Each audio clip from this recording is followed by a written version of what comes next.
Hey, it's Kylie Cat here, and I wanted to make a quick video because I have some sad news.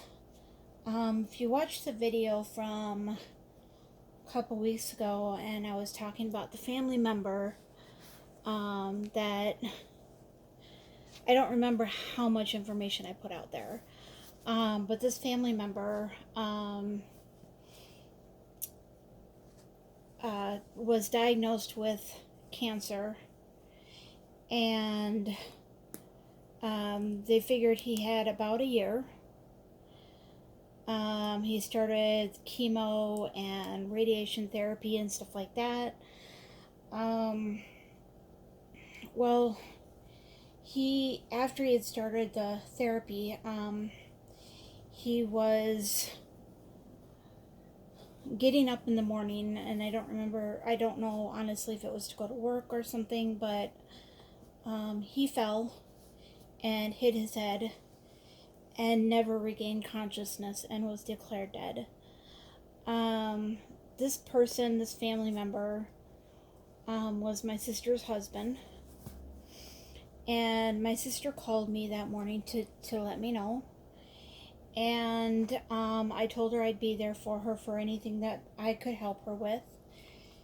And she didn't have anything that I could really do because her husband was not a big fan of her side of the family. So,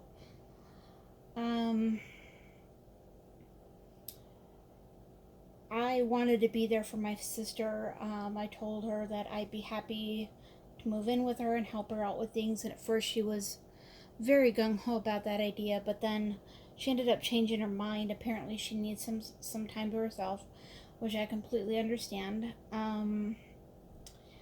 The so that so he passed away on the 10th, and the funeral was on the 20th, and I thought it was odd that his side of the family sat in the second row, and I was sitting up in the front row with my sister and her. They have a son together.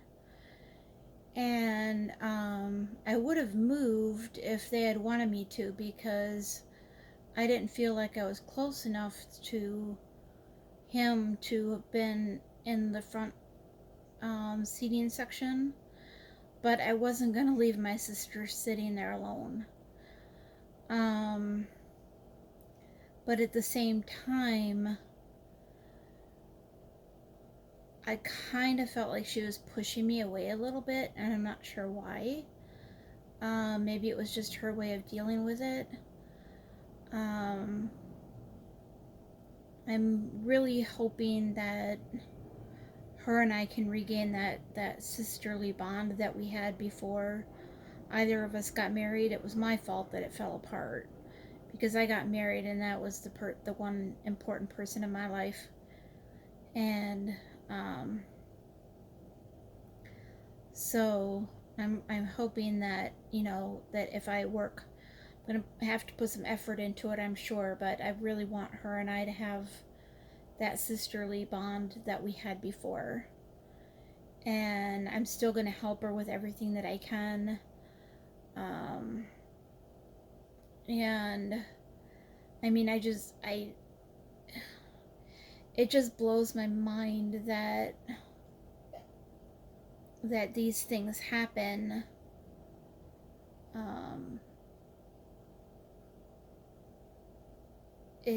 I mean, I can't imagine losing my my husband, which I don't have one right now, but somebody that you're living with, someone that you have that kind of a bond with, losing them to death at such an early stage. So I didn't try to, use any like majorly comforting words. I just told her I was there for her.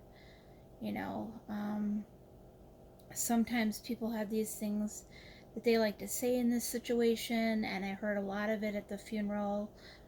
Um, and I have a hard time saying some of those things just because, maybe it's comforting to the person that you say it to.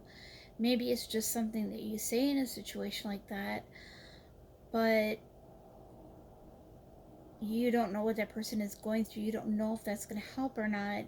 Maybe they're angry. Maybe they need comforting. Maybe they need something else. But I was talking to a close friend of mine about it, because she is so much better at things like that. Saying the right things, saying those things that you expect to be heard or said, in these types of situations. And I just can't say something that, number one, I don't believe in, or number two, I don't know if it's going to help the person at that point. So I just told her that I'd be there for her, and my nephew seemed to be doing pretty good. He was hungry, so I got him some. I went out and got him something to eat, and then um, I don't know if it's just his way of dealing with it, or maybe it just hasn't caught up with him yet. But he's 12 years old. Usually, a child at that age does understand at least a little bit what death is. But I know that my sister sheltered him quite a bit. So I don't know what he knows or how much he knows. It's not my place to teach him, but if he asks me, I'll tell him. But so I didn't want to give you guys this news before the holidays, because I know a lot of my viewers, they celebrate the holiday, the Christmas holiday and stuff like that. So I didn't want to put this video out that that before that date. I just wanted to let everybody know that that happened, and so we're no longer dealing with a family member that has cancer and will pass away. It has happened, and some of the worst thing about it was that their bunny that they had passed away the morning of the funeral. So talk about making a bad situation worse. But these things happen to people, and the only thing that I can really see that you can do is just try to be there for that person. Try don't do anything extraordinary, because it might make it worse rather than better. So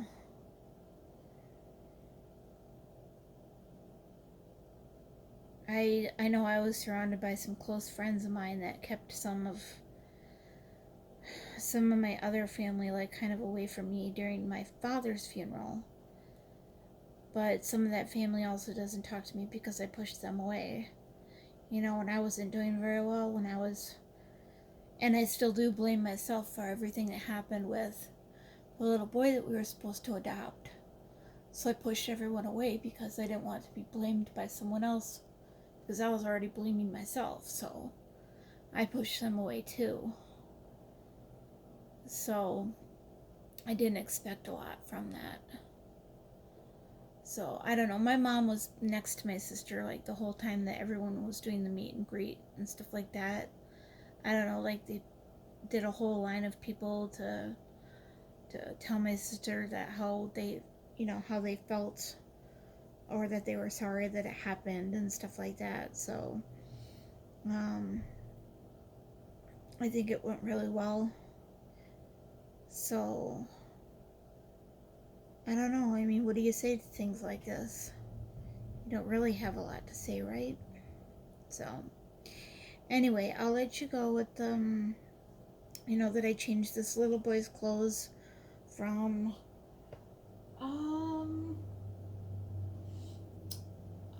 this actually was on him, the little train outfit, which I absolutely love on him.